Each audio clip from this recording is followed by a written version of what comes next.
All militarily occupied people have a right to resist their occupation, even militarily. I do not support the military option in Palestine. I prefer the other option, civil insurrection and disobedience. It brought down the British Empire in India and the Soviet Empire in Eastern Europe.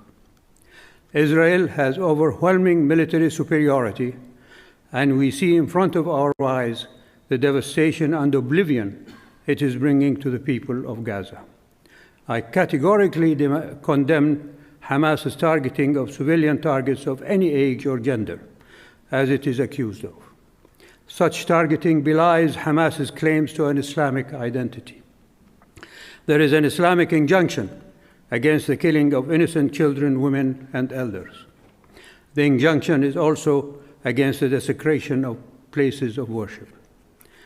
I also condemn Hamas's gifting the higher moral ground to an Israeli government that is universally shunned, even by half of the Israeli public, as fascist, miscreant, and abhorrent.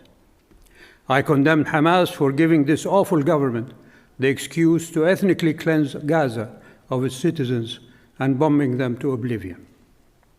I condemn Hamas to further undermining the Palestinian Authority, as Israel has been doing. I condemn Hamas for sabotaging the attempt of Saudi Arabia to reach a peaceful resolution to the plight of the Palestinian people. But equally, I condemn Israel's indiscriminate bombing of Palestinian innocent civilians in Gaza and the attempt to forcibly drive them into Sinai. I condemn Israeli targeted killing and the indiscriminate arrest of Palestinian children, women, and men in the West Bank. Two wrongs don't make a right. I've been hearing a repeated phrase in American media, unprovoked attack.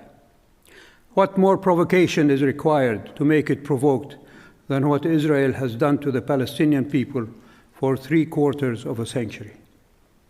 I refer you to the article in the Middle East Monitor of February 17, 2014, under the title, Israeli Army Veterans Admit Role in Massacre of Palestinians in 1948.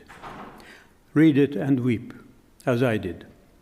Just this year, from May to July, over 450 Palestinians were killed, including 67 children. This bloodletting must stop.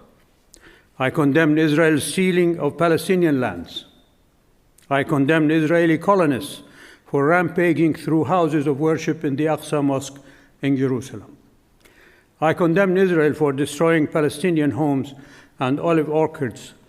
I condemn Israel for incarcerating Palestinian women, children, and men in concentration camps without recourse to due process.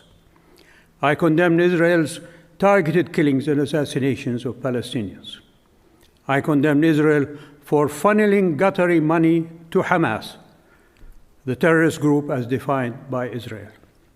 I condemn Western politicians for shedding tears when Israelis are killed by Palestinians, but refuse to even express sorrow when Israelis kill Palestinians. There are no heroes in these conflicts, only victims.